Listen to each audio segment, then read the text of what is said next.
Welcome to Nada Yada Island. Next on Metro's Nada Yada Island podcast. I almost fainted when the 4 new bombshells arrived. 4 free Samsung Galaxy A16 5G phones at Metro. No way. And finding out the 4th line is free. Oh, things got heated. That's wild. Join Metro and get 4 free Samsung 5G phones. Only at Metro. Plus tax. Bring 4 numbers and an ID and sign up for any Metro Flex plan. Not available currently at T-Mobile or been with Metro in the past 180 days.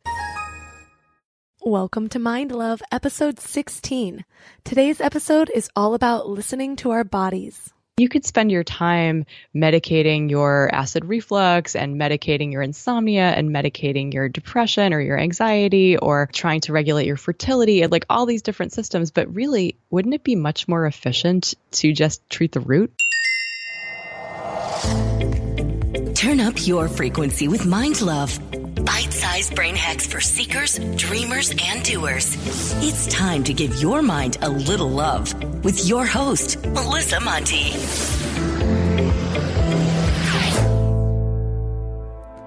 In the last 3 years, I've gone pretty ham when it comes to my health. I know that for me, the first step I need to take if I want to make a real change is to educate myself on it. Once I have that cognitive dissonance between what I'm currently doing and how I want to be, it becomes really hard for me to ignore. In all of my research, one thing became very apparent. Our mindset is about more than just mental health and happiness. It also plays an integral role in our physical health. I'm sure you've all heard it before, but there's a very real mind-body connection. Today we talk to Brodie Welch. She pretty much checks all the boxes of being the most educated health expert I've ever talked to. She's a licensed acupuncturist, board-certified herbalist, and an expert in holistic health, self-care, and Chinese medicine. She has knowledge in improving digestion, sleep, and mood, and dialing in a regular mind-body practice. So basically bridging the gap between what you know you should be doing to take care of yourself and actually doing it. So today, 3 key things you will learn, among many other things, are how overworking contributes to disease, the secrets to a good night's sleep, and how to know when your body is trying to tell you something. So without further ado, let's welcome Brodie Welch to the show. Melissa, it's so great to be here. Thanks for inviting me. To start off, how did you become interested in Chinese medicine? What originally piqued your interest? Well, I grew up wanting to save the world, and I was quickly going down a path of activism, realizing that that was going to totally burn me out and create a life that I was going to hate because it just felt like I was going to be in conflict with something all the time. And that's not something I wanted. And so after graduating from college and going in this direction of thinking I was going to be like a lawyer or start a nonprofit or something like that, I just didn't know what I was going to do. And so I found myself in massage therapy school because people growing up always told me like, oh, you have this healing touch. So I felt like I would follow that and see where it led. And one of the classes I took in massage school was on shiatsu. And so this form of body work that's based in the philosophy of Chinese medicine. And I was exposed to the theory of yin and yang and how the 5 elements of nature exist in our bodies as well. And how it's this true holism where mind, body, spirit are all connected. And that just deeply resonated with me in a way where really nothing else ever had. And I knew that that was my next step. So I immediately started my master's in Oriental medicine and worked as a massage therapist in the 3.5 years that it took me to get through school, and then opened my practice back in 2003.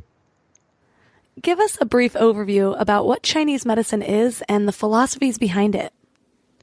Absolutely. So Chinese medicine is a complete system of healthcare that's been on the planet for thousands of years, originally from China, as you might have guessed. And really, it's this idea that health is about dynamic balance. And so basically, the goal of any Chinese medicine treatment strategy is to bring yin and yang into balance in the person's body. And the branches of Chinese medicine they include acupuncture, which is probably the sexiest branch that most people have heard of or know somebody who's had some acupuncture. The other branches of Chinese medicine are Chinese herbs, dietary energetics. So you're more than just thinking about carbs and proteins and fats and vitamins and minerals, but thinking about the energetics of food and how it affects the energy. Also, exercise, which in Chinese medicine is not pumping iron and going and running marathons. It's more like cultivating your energy, as in things like Qigong and Tai Chi, and meditation.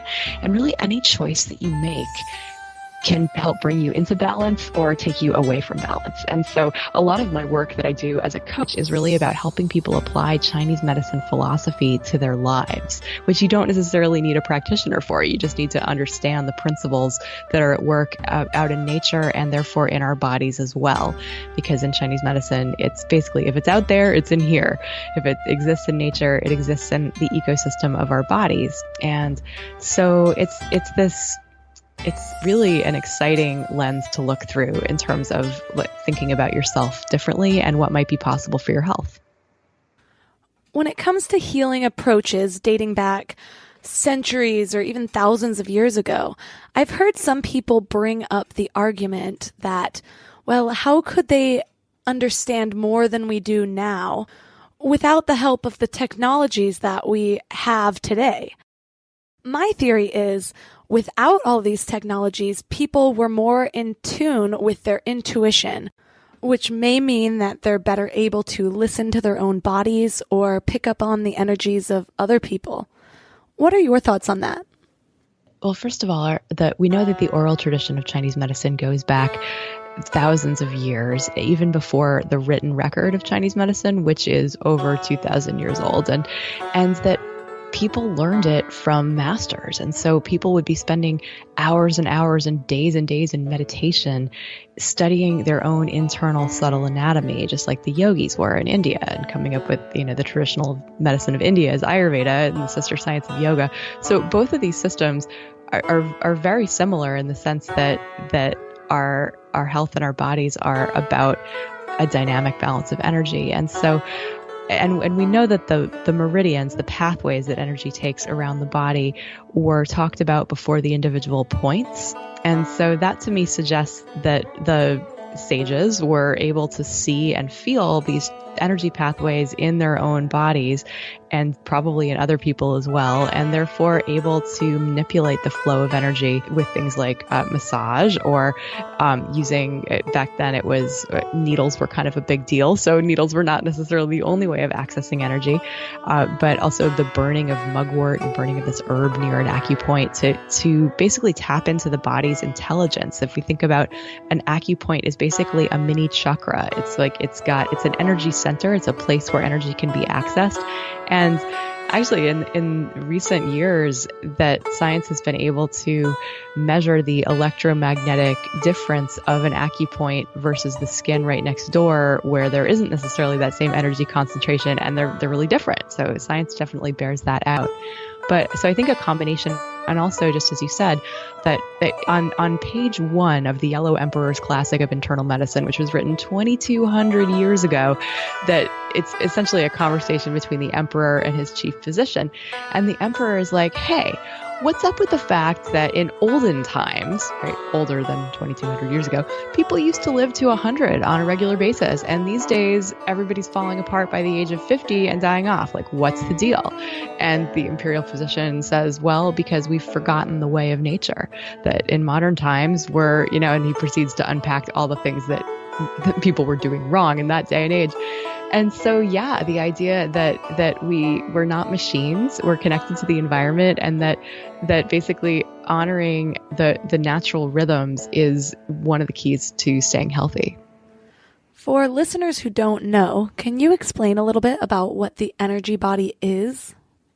Well, we can think of ourselves in one of two ways, right? We can think of ourselves in the world of Newtonian physics as a sack of meat or a machine where there's all these different parts and we move around, and if something gets diseased, we sub it out or replace it. And we can think of ourselves as these solid, dense beings, or we can shift into Einstein's physics and recognize that matter and energy are the same thing, and they're transferring into one another all the time, in which case we become these fields of energy. And it's just shifting our bias from thinking about the stuff of who we are, that we're these solid masses, which we know, of course, is not true. We're mainly empty space with little bits of matter.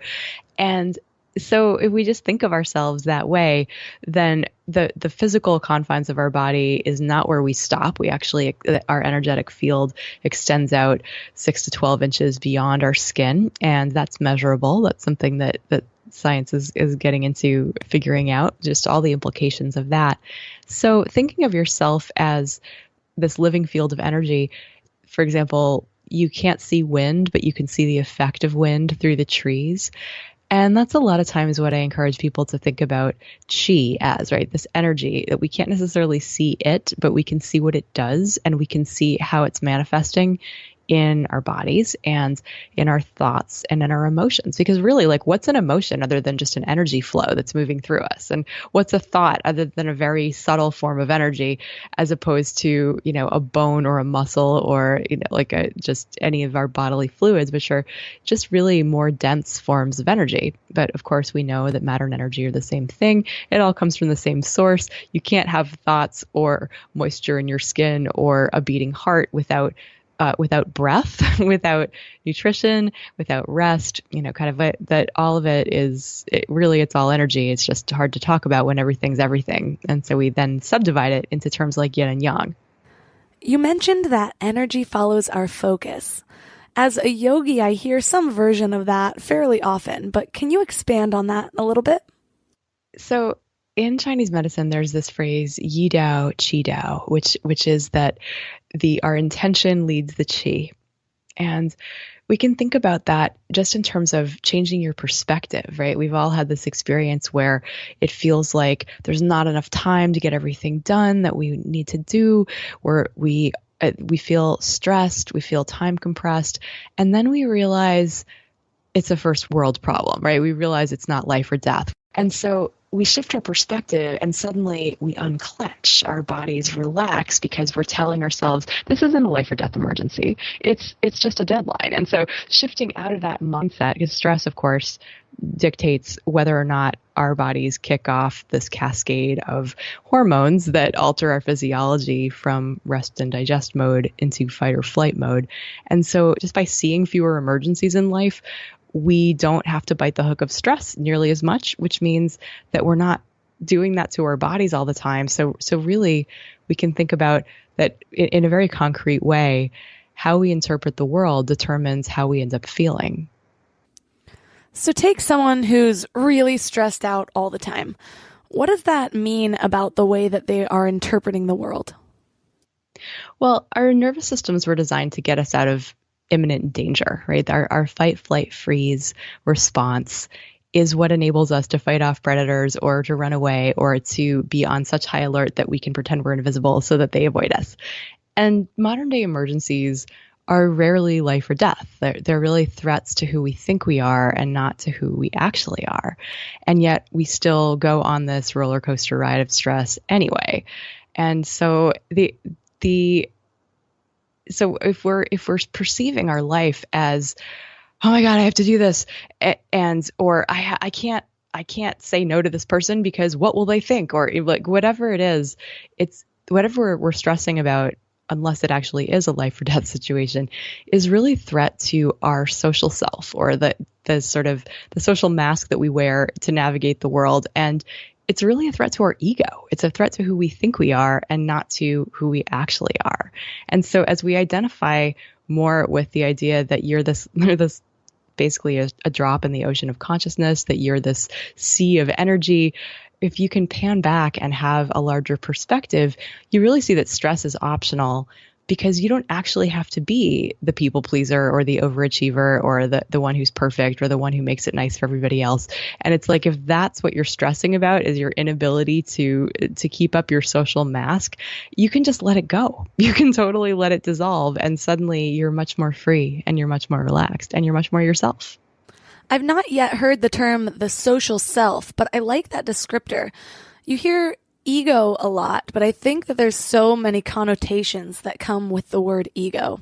And so this social self is the person that we portray on the outside when we are like, oh, well, I'm the one who gets stressed about this, or I am the perfectionist, and all of these personality traits. So what term do you use to refer to the other side of that? Well, I distinguish that like sort of who we really are inside, which I'll call the essential self. And the more energy that we have devoted towards something that's not us, the less of that energy, focus, attention, the less we're directing our energy towards who we really could be. How do you go about diagnosing different ailments in Chinese medicine? I've heard that the belief is that everything on the physical plane is a manifestation of something else on the metaphysical plane. One example that comes to mind is that kidney dysfunction results in fear or phobias. So I think it's first helpful to understand this idea of roots and branches in Chinese medicine. So, for example, if we think about the fact that science tells us that stress is at the root of 80 plus, 90 plus % of all conditions that people will seek medical help for, we can think of the stress as the root of hundreds of different branches, i.e. symptoms or disorders or imbalances. And you could spend your time medicating your acid reflux and medicating your insomnia and medicating your depression or your anxiety or trying to regulate your fertility and like all these different systems. But really, wouldn't it be much more efficient and way better to just treat the root? To like look at the same imbalance that's giving rise to all these different symptoms. So it's also helpful, I think, to think about the fact that health is not binary. We're not just in a state of health or disease. Instead, you can think about health and disease on a continuum where health is on one end of the spectrum and disease is on the other. But in between, there's this zone of imbalance. And so in Chinese medicine, the idea that we can treat imbalances before they become problems is really empowering, but also the idea that the same imbalance can give rise to different symptoms that exist in totally different systems of the body. So, for example, you just mentioned the kidney system and the essential self. The kidneys are connected on a physical level to our water metabolism, right? It's paired as a yin-yang team is the kidney and bladder that are responsible for the water of the body. And so it's the water element. It has to do with filtering our blood and you're allowing us to urinate, to expel waste. So there's this physical function that the kidney and bladder have. There's also the kidney and bladder channels or meridians that run through the body, and the bladder channel runs down the back. So back pain, we could use the bladder channel to affect back pain. Sometimes when our back pain is associated with fear or not enough time, not enough money, those kinds of things, that we can think of that as like a kidney deficiency back pain. The kidney system can help us be less fearful, help our back pain, keep us from getting up in the middle of the night to go pee 3 times. Just all of that is kidney energy. And so when kidney energy gets better, all the things related to the kidneys get better, including our sense of purpose, which is the psycho-spiritual dimension of the kidneys, that idea of, each dimension of the consciousness or the soul is in a different organ system of the body. And so for the kidneys, it's connected to our purpose. It stores this essential substance called Jing, which is kind of like our who we were born to be. And it also has to do with our will, our will with a capital W, as in like our power, our ability to exert our will in the world, our transformative capacity. And so when we're afraid, obviously, that affects the kidney chi. And so our will, our ability to feel powerful and to really live our purpose goes down. And so really seeing how all those things are connected to the kidney system, you can see why fear is so undermining, for example, or you can see why all these different physical symptoms like back pain and urination are actually related from a Chinese medicine perspective.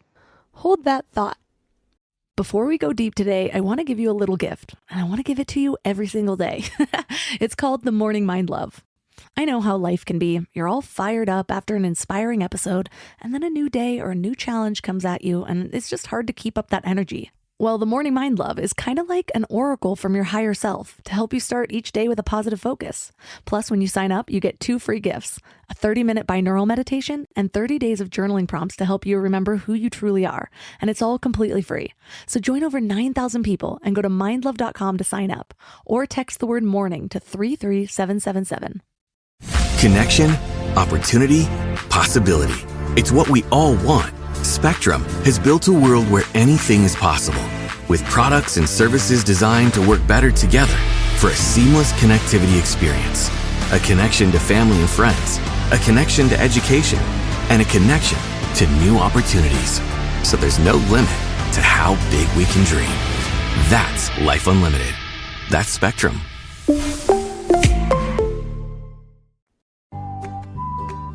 The Mind Love podcast is supported by Castbox, the fastest growing, highest rated podcast app on iOS and Android. Castbox has over 50 million free episodes that more than 13 million users download and listen to wherever, whenever. Castbox has also pioneered a brand new way to search. All you have to do is enter a keyword or phrase, and Castbox will search all show titles and transcripts of every single episode to deliver exactly what you're looking for. So head over to your app store, download CastBox, and try it for yourself today. What role does food or nutrition play in Chinese medicine? Oh, it's one of the branches is Chinese dietary therapy, and it's vast because it's one of the sources, it's one of the ways we get energy, right? Like we get energy from the air that we breathe. We get it from the food that we eat, but more importantly, the food that we can digest. Because we can't make use of what we can't digest. And so for a lot of people, when they're wondering like what they should be eating, quote unquote, or they're trying to lose weight eating salads all the time, it's like they're not necessarily paying attention to the energetics of food or the fact that there's not one right diet for everyone because everybody's got a different constitution, and that our digestive systems need to be in really good working order in order for us to extract nutrition from the food that we're putting into the system. But obviously, if you're eating junk food, your spleen and stomach has to sort all of that out. And anything artificial, it's just going to go, what do I do with this? I don't know. Maybe I'll just leave it around as a little blob of we don't know what to do with this. And so that can be like extra weight, or it could be things that are kind of cloudy and heavy, like mucus or like cysts, or, it just gets stored in the body as turbidity. It can be brain fog. It shows up in all sorts of different ways. And so eating natural food, eating whole foods, foods that our bodies can digest is absolutely pivotal. And in addition, eating with the seasons is something that we take really seriously in Chinese medicine because it's a way that we stay aligned with nature. And nature gives us exactly what we need for balance at different seasons of the year. And yeah, I could go on and on about food. How, like, for example, in 2017, scientists were awarded the Nobel Prize for circadian medicine for understanding how our bodies sync up with the cycles of day and night. And in Chinese medicine, every organ is connected to has a peak time that it goes into action and really has the energy. And so for the digestive system, we really need to be eating during daylight hours, like really after 7 p.m. And this is borne out by science, the pancreas is kind of on a slow drip. And so the same food that you eat late at night is going to be much more likely to be stored as fat than that same exact food eaten for example, at 11 a.m. So there's all sorts of implications in terms of how we can be healthy at an optimum weight, blood sugar metabolism, that Chinese medicine has to offer, both in terms of looking at our constitutions, looking at food energetics, and looking at timing. When you're talking about circadian rhythms, this has fascinated me for a while now because it's so easily observable in plants, for example, especially a plant like the sunflower that lifts its little head to the sun. But really, circadian rhythms influence all living things, and it can influence sleep-wake cycles, hormone release, eating habits and digestion, and even body temperature. Sleep, in particular, is another example of something that we need, that's essential to our livelihood, that I think in our society as a whole, we go about pretty dysfunctionally. What does Chinese medicine say about optimal sleep practices or the secrets to getting a good night's sleep? Well, this goes back to yin and yang and the importance of yin and yang being in balance. So basically, yin and yang are these dynamic opposites, and they can't exist without one another.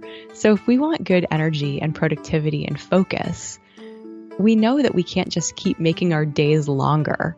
Like, we've all had that experience of staying up super late and you're just like, you're not present, you're not creative, you're not on, you're not in flow at all, because you haven't really gone all the way into the extreme of yin to give birth to healthy yang. And so in nature, the cycles of day and night is one example of the cycle of yin and yang. So yang would be the daytime and yin would be the nighttime. And we live in a society that prioritizes speed, efficiency, productivity, getting things done, making our days longer by making our nights shorter, overriding our body's signals for rest with caffeine or revving up sugar, that basically, like, yin is the enemy, right? Sleep is like a disease to be cured. Tiredness, we can't give into that. We have to override it instead. And really, we're trying to get things done well past dusk, which is when our ancestors for millennia would have been starting to wind down. There wasn't artificial light that kept the day going. And so after dinner was yin time. It was time to be anything that you could do by candlelight, anything that was more in a quieter space, because if we think about like high noon as the peak of yang and dusk is the transition between the yang part of the day and the yin time of day, and midnight is that sort of peak of yin, that we're not machines. We don't just go binary from activity to rest with no sort of in-between season, right? So, and that's a huge mistake that most of us make, is assuming that we can be on the computer until 9:30 at night and then expect to be asleep in a half an hour at 10 p.m. So of course we know about the blue light disrupting our melatonin, like from screens, like most people are hip to that news.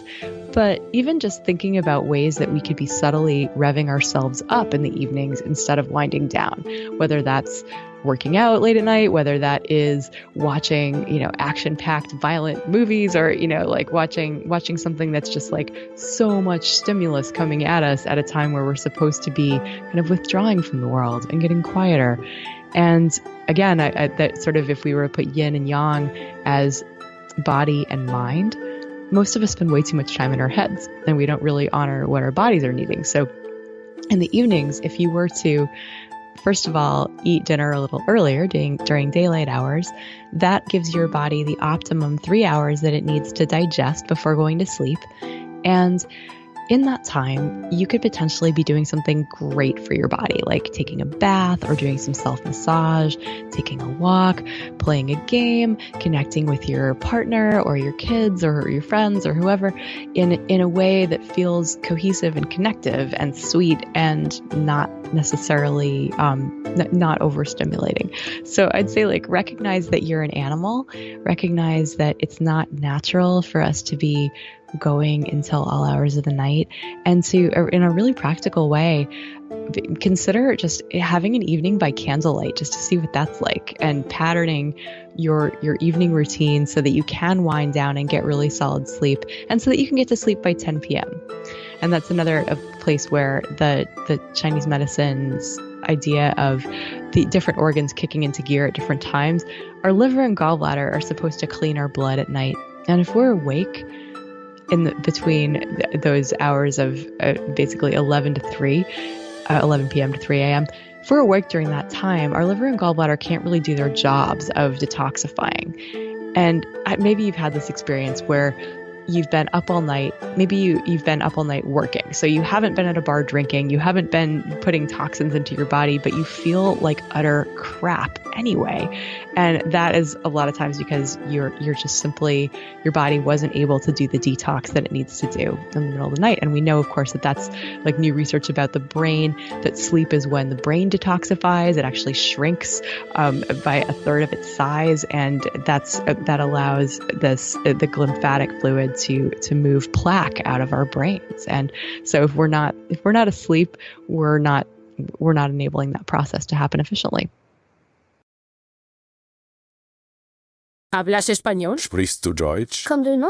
If you've heard that sound from Babbel before, I bet you do. Babbel is the science-backed language learning app that actually works. With quick 10-minute lessons handcrafted by over 200 language experts, Babbel gets you on your way to speaking a new language in just a few weeks. With over 16 million subscriptions sold and a 20-day money-back guarantee, just start speaking another language with Babbel. Right now, up to 55% off your Babbel subscription at babbel.com/Spotify podcast. Spelled BABBEL.com/Spotify podcast. Rules and restrictions may apply. This episode is brought to you by Rakuten. If you're shopping while working, eating, or even listening to this podcast, then you know and love the thrill of the hunt. But are you getting the thrill of the best deals?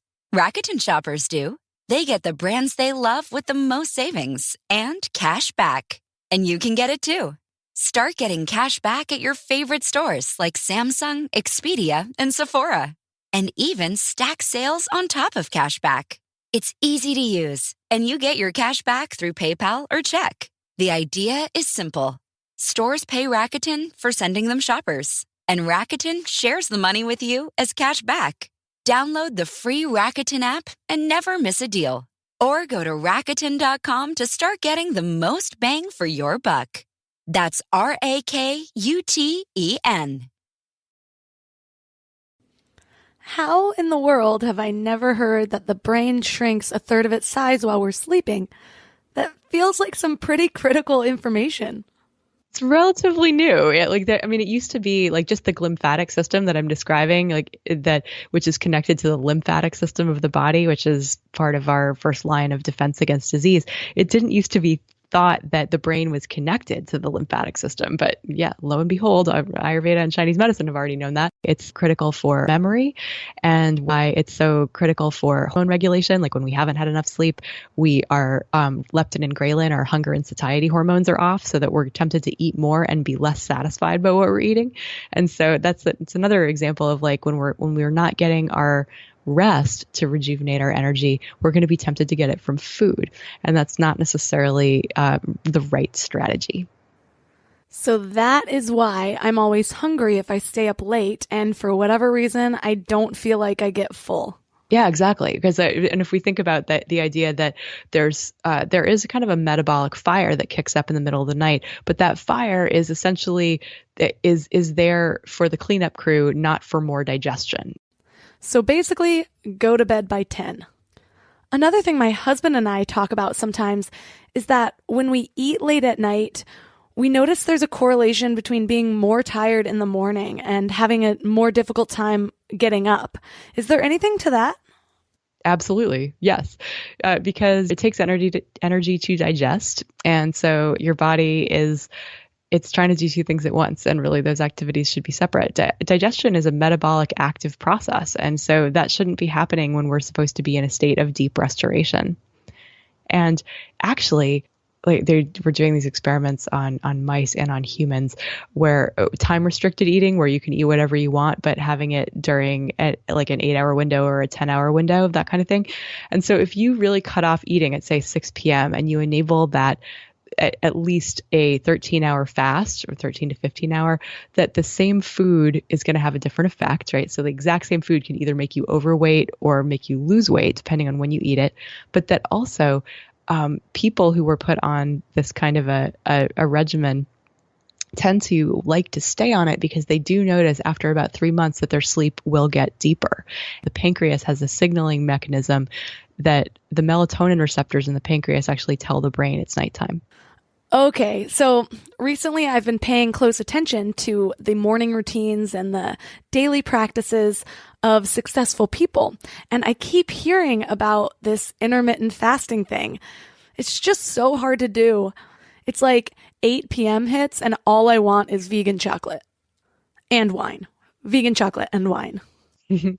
Yeah, intermittent fasting is definitely a trend out there, and certainly it makes sense from a Chinese medicine perspective, right? That if we're eating every few hours, it's exhausting to the spleen qi and the stomach qi. Those systems where we really, depending on your constitution, should only be eating 2 or 3 or at the most 4 times a day. And if you're eating more than that, first of all, you're just burning off the thing you just consumed. And you're never really going into fat burning mode. But you're also really, like, it's stressful for those organ systems because they're having to work all the time. What would you say is the most common bad habit that we as humans have when it comes to taking care of our bodies? Well, anytime you override your body's wisdom in the name of getting something done, it's an insult to your body, right? Most of the time we're in this yang addiction state. And anytime your shoulders say like, hey, we've been at the computer for 4 hours now, could you get up and maybe do a little stretching? And your mind says, no, this project is more important. We're actually undermining our own self-worth and we're shutting down our inner wisdom in a sense. So I think that's a really bad idea. It seems like such common sense. So it's funny that it's such a big problem. I know I've been guilty of it, but if we don't take care of our bodies in these basic ways, then how can we expect our body to be able to properly fight off disease, think creatively, work effectively? Yeah. Doesn't it make sense? Like if your shoulders are tight and they're saying stretch me and you don't, what happens? Well, the connective tissue, the fascia, the muscles get tighter, they get dehydrated. Suddenly it's not just tension anymore, but maybe your neck locks up or maybe you're in pain. And then you have to spend months trying to undo what you could have been doing preventatively all along if you'd just been in respectful dialogue with your body. Speaking of listening to our bodies, I know I learned in Ayurveda, and I think in Chinese medicine too, that the tongue is known to be a strong diagnostic tool for looking at your health. What can our tongue teach us? It comes from the Ayurvedic tradition, but in Chinese medicine, we look at tongues all the time. We look at the color, the coating, the shape, and the moisture, and we use it diagnostically. There's also a map of all the internal organs represented on the tongue. And so it's a way that like every morning, if I look at my tongue, I can see the state of my digestive system. I can see what, basically if there's a really thick coat, it's likely that you're either getting sick or that there's a bunch of crud that your body wasn't able to process.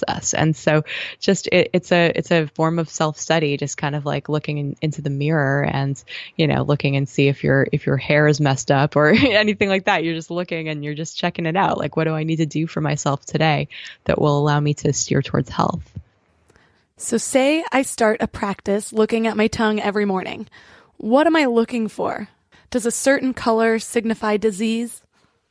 No, it's much more subtle than that. And tongue diagnosis, so if you go to see an acupuncturist, there's lots of ways that we can make a diagnosis. The first is the 10,000 questions, where we ask about every system of the body and figuring out how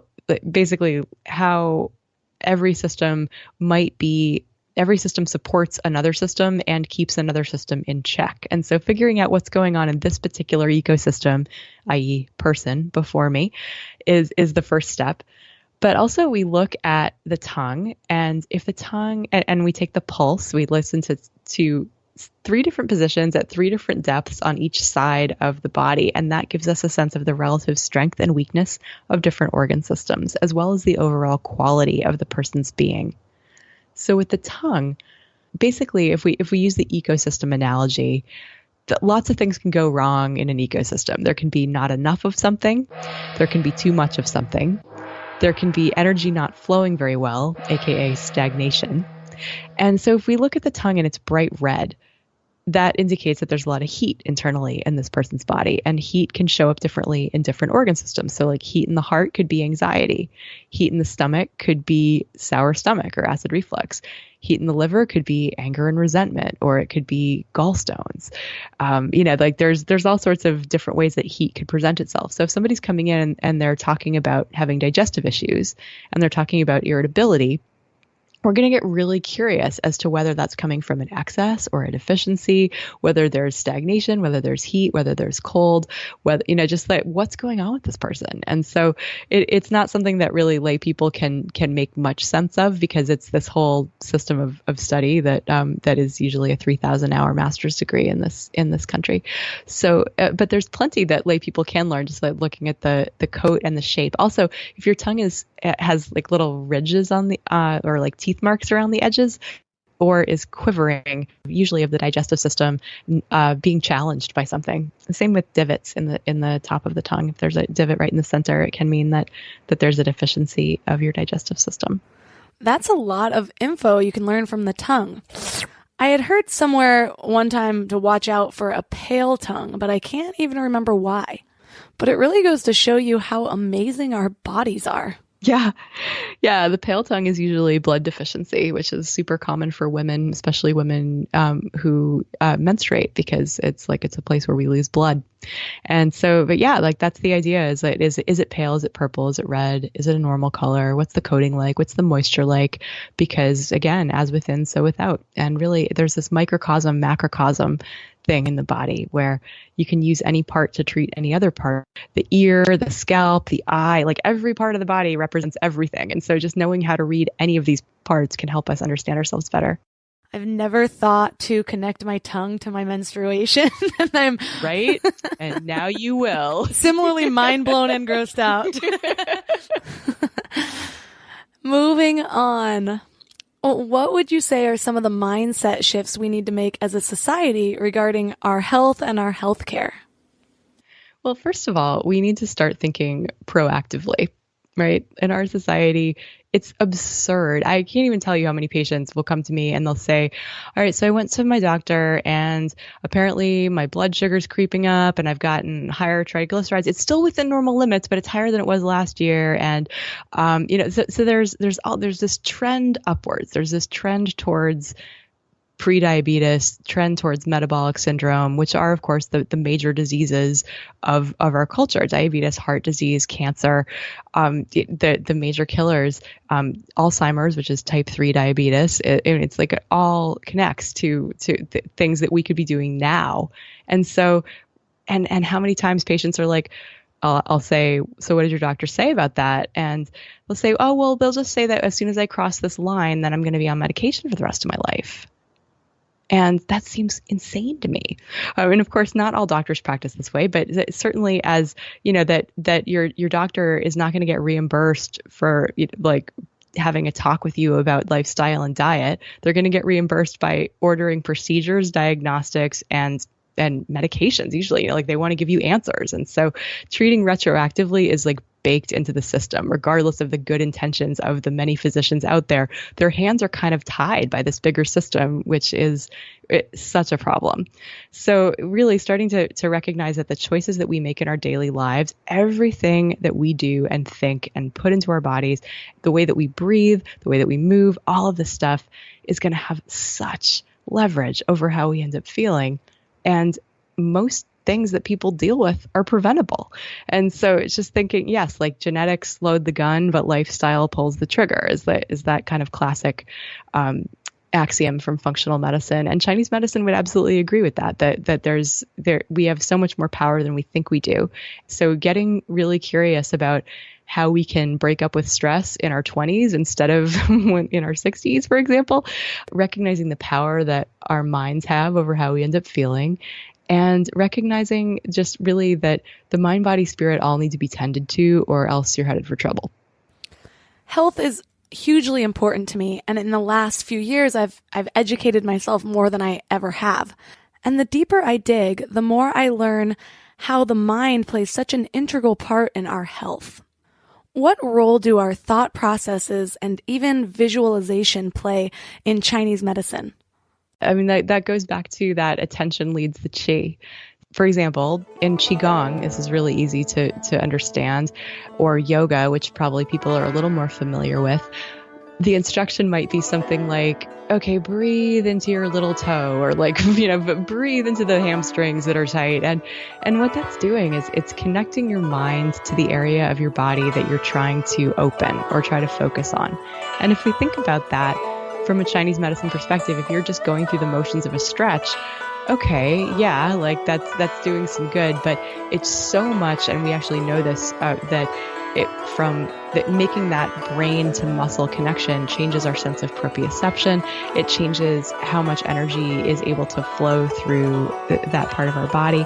So the idea that like visualization, bringing our minds into the picture, even doing any activity is going to help it be more potent. There's going to be more energy there. It's going to be more deliberate. And so visualization, so the visual faculty, we connect with the liver.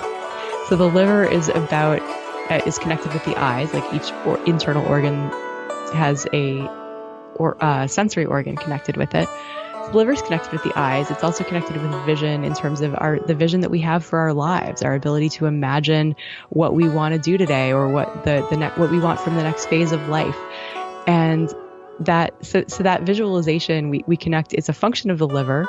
And as we do visualize what we want out of life and how we want our day to go, it becomes likely that kind of a thing is going to come about. If there was one thing that listeners could do that would have the biggest impact on their health and their lives in general, what would you say that would be? Break up with your yang addiction. So what I mean by that is stop linking your self-worth to how much you get done in a day, and recognize that you are worthy without doing a thing, right? So that's just honoring your yin.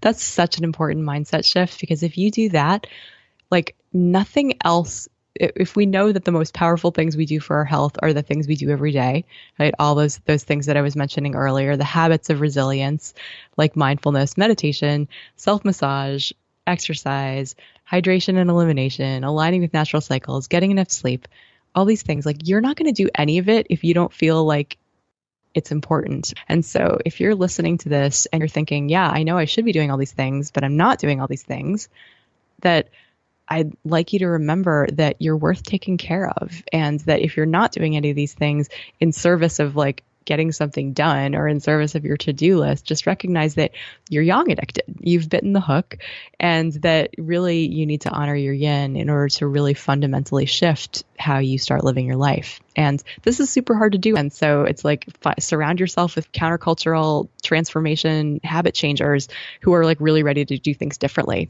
People who will help you raise your bar and get on the path with somebody who can be smart and strategic about helping you meet your goals. I feel like we're just scratching the surface on all this, but thankfully you have your own podcast, A Healthy Curiosity. Can you tell us a little bit about it? A Healthy Curiosity it's about being well in a busy world.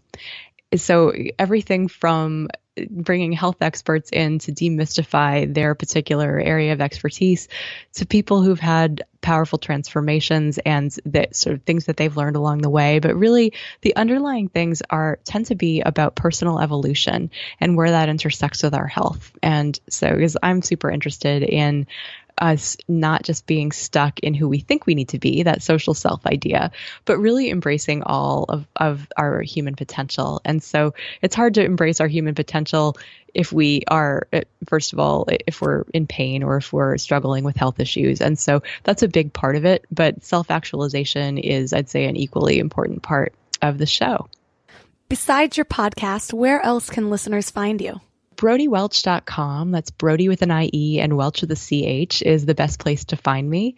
And there's all kinds of stuff there. It's like from learn at home Qigong classes to basics of Chinese medicine, which is a course that if any of this has piqued your interest, or I try to demystify the entire world of Chinese medicine in a class, and where I base my coaching programs, Level Up Your Life, which I work with people from all over the world on actually bridging the gap between what we know we should do and what we're actually doing to take care of ourselves. Well, thank you so much for spending this time with us. Like I said before, I do consider myself pretty educated in the health department, but this is one of those things where I didn't know how much I didn't know. So thank you. Oh, well, that just made my day, because that's like the whole reason I do what I do, is to open this door to people that there's like, you don't know what you don't know. And so if you're ready for self-care 2.0 and you're ready for thinking of yourself in a totally different way, then Chinese medicine is totally the next thing to explore. Well, I don't know about all of you, but I'm going to be going to bed early tonight. To find out more about Brody, don't forget to visit her website at brodywelch.com. I will link to all of the links that she mentioned in the show notes at mindlove.com/016. I'm also super excited to tell you all about the Morning Mind Love. The Morning Mind Love are short daily reminders of your own worth and power, so you can start each day with a positive mindset and keep your vibes up between episodes. I'm going to give you 3 reasons to join the email list for the Morning Mind Love today by going to mindlove.com and signing up right on the homepage. There are some amazing things that are only available to our email subscribers, so be sure to go there, subscribe, and sign up. There's just some incredible free stuff, including our own exclusive Power Lists method, which is an awesome free booklet based on proven principles from the most successful people and from some of our favorite guests. You can get it completely free, along with another surprise bonus gift by signing up and joining our email list today. Listeners have been absolutely loving the Morning Mind Love, by the way. And lastly, you are going to get an exclusive chance to shape the show. You can vote on guests, you can help us change parts of the show, and even submit your own personal questions to our guests. Again, there's some incredible free stuff, but you have to sign up and join the email list to get access to these things. And if you're out and about, just text the word morning to 33777. As always, don't forget to subscribe to the show. Every subscribe helps, and if you have an extra moment, try to leave a review on iTunes. It really helps the growth of the show and helps us entice more amazing guests like Brody Welch. So thanks for giving your mind a little love today, and I'll see you next week. Thanks for tuning into Your Higher Frequency with Mind Love. Head to mindlove.com for a free gift to keep your vibes up until next week.